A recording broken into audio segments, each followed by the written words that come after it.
National mission on natural farming, प्राकृतिक खेती के लिए एक नेशनल मिशन का फैसला लिया गया। इसमें केमिकल फ्री और सस्टेनेबल फार्मिंग एक मिशन के तौर पे लिया जाएगा और 1 करोड़ किसानों को इसमें कवर किया जाएगा। 1 करोड़ किसानों को इसमें कवर किया जाएगा। आप सब जानते हो कि किसानों के लिए प्रधानमंत्री श्री नरेंद्र मोदी जी की एनडीए सरकार हमेशा किसानों के कल्याण के लिए, किसानों के वेलफेयर के लिए प्रतिबद्ध है। आज एक बहुत बड़ा फैसला लिया गया है, national mission on natural farming, प्राकृतिक खेती के लिए एक नेशनल मिशन का फैसला लिया गया है।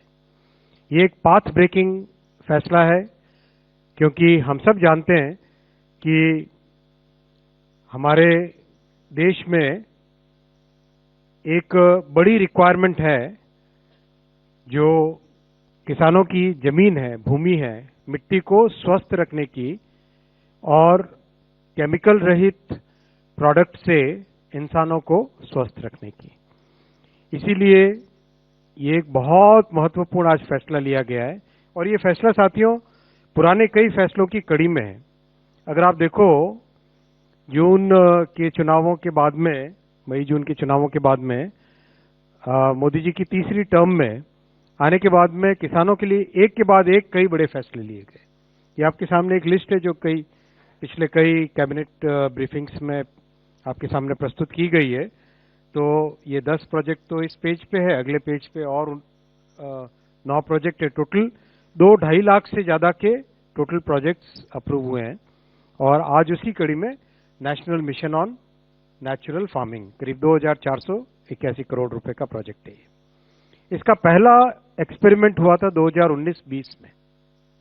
अच्छा इसका रिजल्ट आया, कई लोगों ने इसको बहुत उत्साह के साथ अपनाया। उसके बाद में 22-23 में एक और थोड़ा बड़ा एक्सपेरिमेंट किया गया कि गंगा जी के किनारे दोनों साइड 5-5 किलोमीटर का एक कॉरिडोर लिया गया। उस कॉरिडोर में नेचुरल फार्मिंग हो, केमिकल रहित फार्मिंग हो। उसका बहुत अच्छा रिजल्ट आया। करीब करीब देश भर में 10 लाख हेक्टेयर के आसपास नेचुरल फार्मिंग यानी प्राकृतिक खेती के द्वारा किया गया। तो आज जो मिशन लिया गया, इसमें केमिकल फ्री और सस्टेनेबल फार्मिंग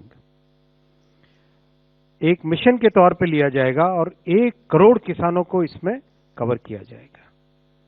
1 करोड़ किसानों को इसमें कवर किया जाएगा। और बहुत ध्यान रखा जा रहा है कि जो विलिंग फार्मर्स हैं, जो विलिंग पंचायत हैं, उनको आगे लाए और एक प्राकृतिक खेती के लिए जो इकोसिस्टम चाहिए, वो इकोसिस्टम पूरा तैयार हो जाए, वैसी व्यवस्था इसमें मिशन में की जा रही है। ये 6 ऑब्जेक्टिव्स हैं कि नेचर के आधारित, प्रकृति के आधारित खेती हो, एनिमल हस्बेंड्री, पशुपालन और खेती दोनों इंटीग्रेट हो जाए, एक का प्रोडक्ट दूसरे के लाभ दे और पहले का दूसरे के लाभ, मतलब खेती का प्रोडक्ट जानवरों के लिए लाभदायक दे और जानवरों के जो भी काउडंग है वगैरह, उन सब का उत्पादन किसान खेती में उसका उपयोग हो। बहुत फोकस दिया जाएगा नॉलेज क्रिएशन पे और रिसर्च पे, और फोकस किया जाएगा जो फार्मर्स अपने अनुभव लेके आते हैं, उन अनुभवों के आधार पे क्या साइंटिफिक नए लॉजिक तैयार किए जा सकते हैं। साइंटिफिक मेथड के अनुसार कॉमन स्टैंडर्ड्स बनाए जाएंगे, क्योंकि ये प्रोडक्ट देश में और विदेश में, दुनिया भर में इसकी प्रसिद्धि होने वाली है। तो वहां पे कॉमन स्टैंडर्ड साइंटिफिक तरीके से चेक की हुई लेबोरेटरीज, वो सब बहुत महत्वपूर्ण होंगे। और एक सिंगल नेशनल ब्रांड की बनाई जाएगी इस मिशन में, जो कि केमिकल फ्री प्रोडक्ट के लिए उपयोग में की जाएगी।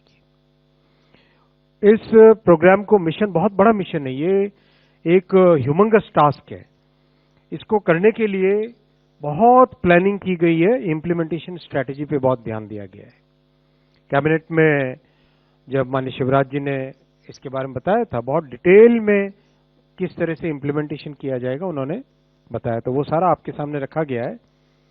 किस तरह से पंचायत, कृषि विकास केंद्र, फिर हमारे एग्रीकल्चर यूनिवर्सिटीज, इन सब को उपयोग में लिया जाएगा। कृषि सखियों का इसमें ट्रेनिंग की जाएगी और जो ट्रेंड फार्मर्स हैं उनको इसमें आगे और दूसरों को ट्रेनिंग देने के उपयोग में लाया जाएगा। ऑनलाइन डिजिटल प्लेटफॉर्म बढ़ेगा। फिर बायो इनपुट्स के जो रिसोर्स सेंटर्स बनेंगे वो कैसे होंगे, उसमें क्या मिलेगा, किस तरह से उसमें प्रोडक्ट की क्वालिटी पे ध्यान दिया जाएगा। कई इंस्टीट्यूशनल स्ट्रक्चर्स भी बनाए जाएं, जैसे अंडर ग्रेजुएट कोर्स चालू करना एग्रीकल्चर यूनिवर्सिटी में, जो नॉलेज है उस नॉलेज बेस को पूरा एक जगह समाहित करके सबके उपयोग में आए वैसा करना। इन सब चीजों का ध्यान में रखा गया है। और जैसा आपने देखा, टेलीकॉम हो, सेमीकंडक्टर हो, सब जगह आज यूनिवर्सिटीज को इंडस्ट्री और सरकार के कार्यक्रमों के साथ एक इंटीग्रेटेड तरीके से जोड़ा जा रहा है। इस मिशन में भी कई यूनिवर्सिटीज जुड़ी हैं, जो 7-8 नाम आपके सामने यहाँ पे रखे हैं, जो देश के कोने कोने से हैं।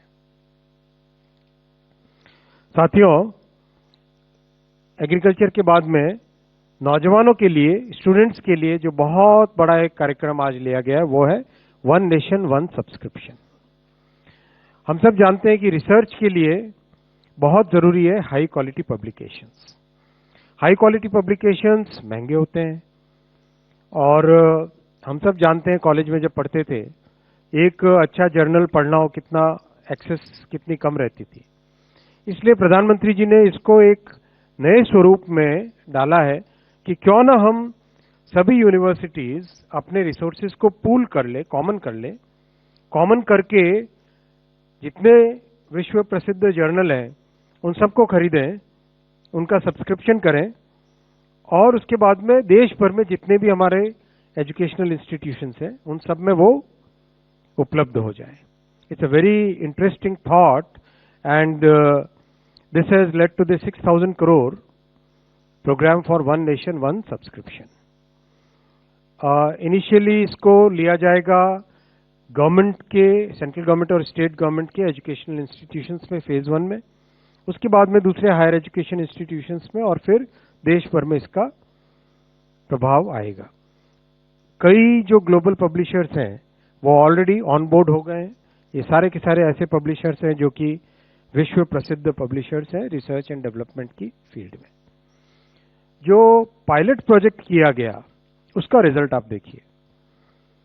अगर किसी भी पैरामीटर पे देखें कितने यूजर्स बढ़े पायलट प्रोजेक्ट के बाद में, कितने बेनिफिशियरी बढ़े, कितने जर्नल के टाइटल्स आए, और किसी भी पैरामीटर पे देखो तो कहीं डबल हो रहा है, कहीं पे 1.5 गुना हो रहा है, कहीं पे 50% बढ़ रहा है, कहीं 60% बढ़ रहा है। तो एक बहुत ही इसका अच्छा अनुभव आया पायलट इम्प्लीमेंटेशन में।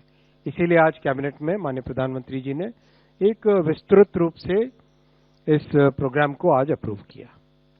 मैं इसके आगे आता हूं। अटल इनोवेशन मिशन।